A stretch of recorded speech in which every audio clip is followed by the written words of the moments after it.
ya estamos de regreso y bueno, pues ahora el tema que continúa en este día, que nuestro tema, la depresión, como es aprendida y cultural. Y bueno, pues para eso yo tengo el honor de tener en el programa a través de Skype. Es una tristeza, pero es que el tráfico no le permitió llegar acá con nosotros y entonces bueno, pues lo tenemos a través de Skype. Y bueno, pues se trata del licenciado David Zúñiga. Él es egresado de la UAM como psicólogo social, es tanatólogo, es sexólogo, terapeuta familiar, también da terapia individual y de pareja, es maestro en psicoterapia humanista y es de verdad un honor tenerlo aquí con nosotros. David, buenas tardes, tu viaje, cuéntanos. Buenas tardes, Lupita, aquí estamos con todo gusto. Desgraciadamente, como tú dices, las carreteras están muy saturadas, el tránsito no me dejó darte un abrazo, estar contigo y compartir con esto, pero bueno, gracias a la tecnología lo podemos hacer desde aquí, desde un café, por no decir marcas, pero aquí estamos contigo con todo el gusto. David, muy agradecida y sí, qué lástima, me debes un abrazo, ¿eh? Y bueno, pues yo te quiero preguntar para empezar este bloque, te quiero preguntar, ante la pérdida significativa de un ser querido, o de la salud, o de un miembro de nuestro cuerpo, o cuando tenemos una infancia que no tiene reforzamiento positivo, o con la ausencia de la imagen materna, ¿las personas necesariamente entramos en cuadros depresivos, David? Sí, de hecho es esa parte, ¿no? Todos tenemos la capacidad de mostrar nuestras emociones de una u otra forma dependiendo el entorno en el que nos movemos y el entorno en donde nacemos. La depresión es un cuadro de manifestación de tristeza. Hay que separar lo que es dolor y lo que es sufrimiento. El dolor es físico. Si tú te golpeas con un mueble te va a doler. Eso es físico, aunque tú quieras que no te duela, te va a doler. El sufrimiento, desde algunos puntos de vista culturales, también lo vamos a manifestar de una u otra forma.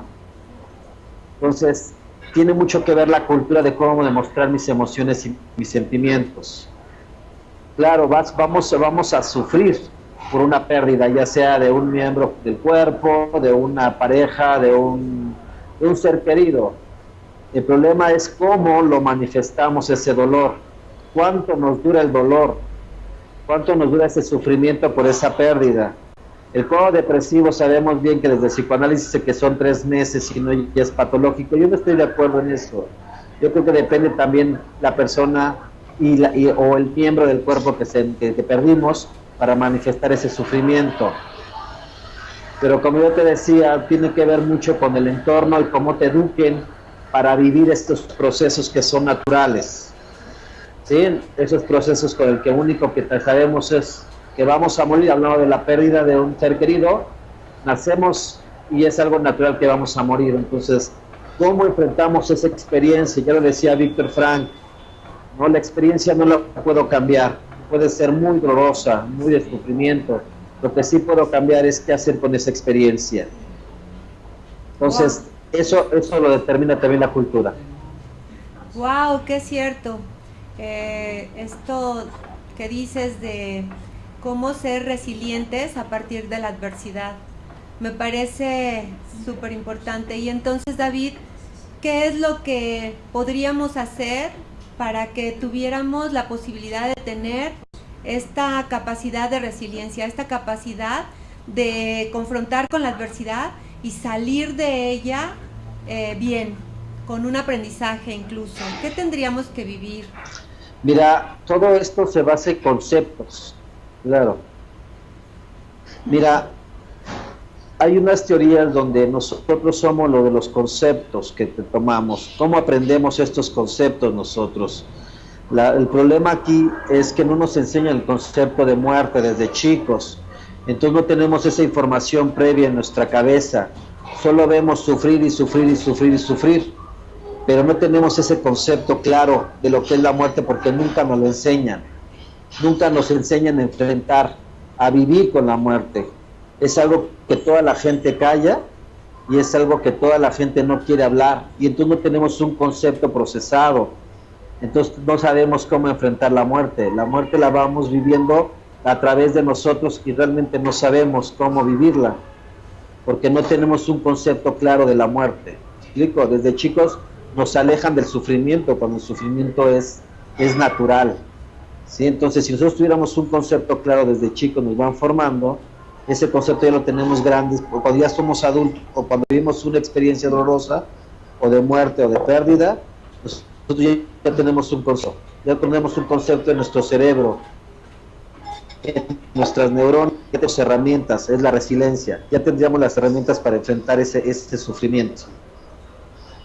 Ok, entonces con esto entiendo que esta conducta depresiva, es totalmente aprendida en este caso que tú estás diciendo, que si desde pequeños nos enseñaran a confrontar con las pérdidas y con las cosas que no nos gustan, podríamos tener una actitud diferente en el futuro. Esto entonces no significa que tenga que ver con una herencia.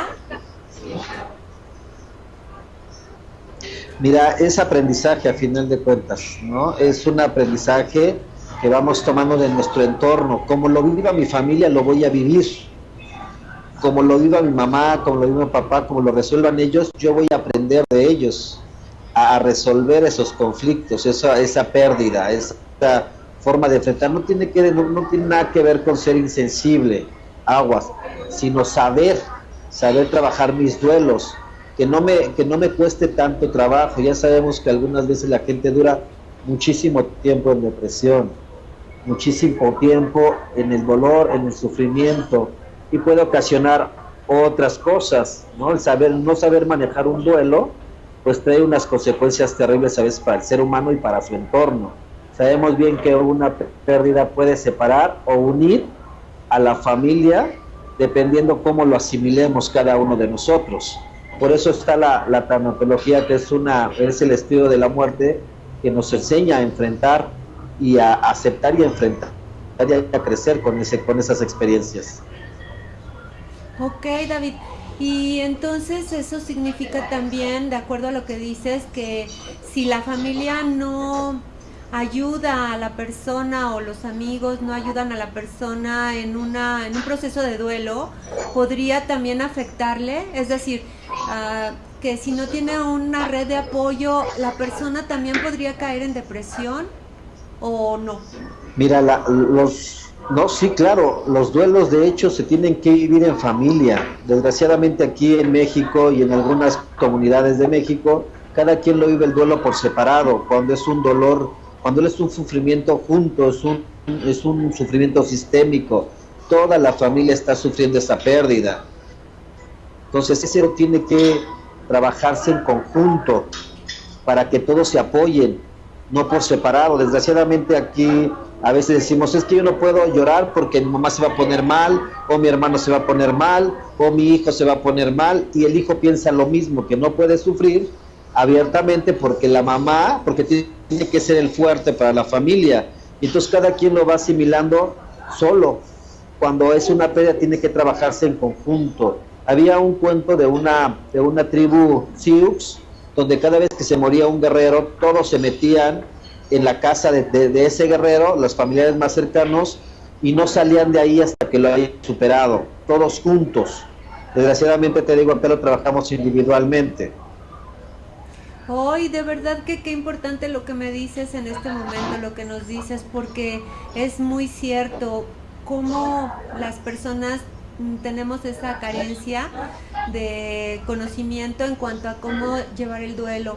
El hecho de que nos apartemos de nuestros hijos, por ejemplo, que no les hagamos partícipes de que estamos pasando por una situación dolorosa y que es familiar, el dejarlos de abrazar, el no validarles su dolor, el que no se enteren de lo que está sucediendo, el tema como de adultos, esa parte es tan difícil y tan cruel, porque evidentemente cuando crecemos pues vamos a tener muchas más dificultades, supongo, ¿no, David? Mira, nosotros vivimos en conceptos. Cuando naces empiezas a vivir conceptos, a aprender conceptos, y ese concepto tiene todo, encierra muchas cosas, un concepto, el concepto de papá, el concepto de mamá, el concepto de muerte, ¿sí? Como vivas ese concepto, como te enseñen ese concepto, es como lo vas a vivir. Mira, uno de los dolores y de los sufrimientos que el ser humano va a pasar, ojalá y no, pero la mayoría y algunos casos sí, es la pérdida de un hijo. ¿Cómo se le llama la pérdida de un hijo? No tiene concepto. ¿Sí? Eres viudo si pierdes a la pareja, huérfano si pierdes a la mamá, pero ¿cómo se le llama cuando pierdes a un hijo? No hay concepto. Por lo mismo es bien difícil de asimilar porque no hay concepto previo, ni equivocado ni no equivocado, simplemente no hay concepto. Por eso es uno de los dolores que el ser humano tarda más en superar, o a veces no lo supera. Tenemos allá mamis que siguen teniendo el cuarto como esperando a su hijo que ya no está, porque no hay un concepto cómo trabajarlo, cómo asimilarlo, no hay un concepto a fin de cuentas, por eso les cuesta más trabajo. Pero imagínate si no hay concepto, para los demás sí hay conceptos, pero el concepto de acuerdo a lo que aprendamos, y aprendizaje significa lo cultural y social, es como lo vamos a vivir. Entonces a veces la gente llora, a veces sin tener una razón por llorar, simplemente porque la sociedad así se lo determina. ¿Sí? Por ejemplo, la pérdida de una pareja, no digamos en muerte, sino un divorcio, una separación. La mujer llora. ¿Qué tal si el marido ya no lo quería o ya no sentía nada por él? Pero tiene que llorar porque la sociedad así lo determina. Ahora estamos entendiendo a qué te referías con esta cuestión de que es cultural, de que todo también está regido a partir de lo que culturalmente, y entiendo con esto en cada lugar del mundo, se vive y se permite. Y en este caso, pues sí, me parece muy duro que en muchos momentos te conduzcas a través de lo que se supone que debes de hacer y no lo que realmente sientes. David, nos vamos a ir a un corte, no te vayas. Claro. Seguimos aquí contigo, tampoco se vayan ustedes, amigos, no tardamos, regresamos. Okay.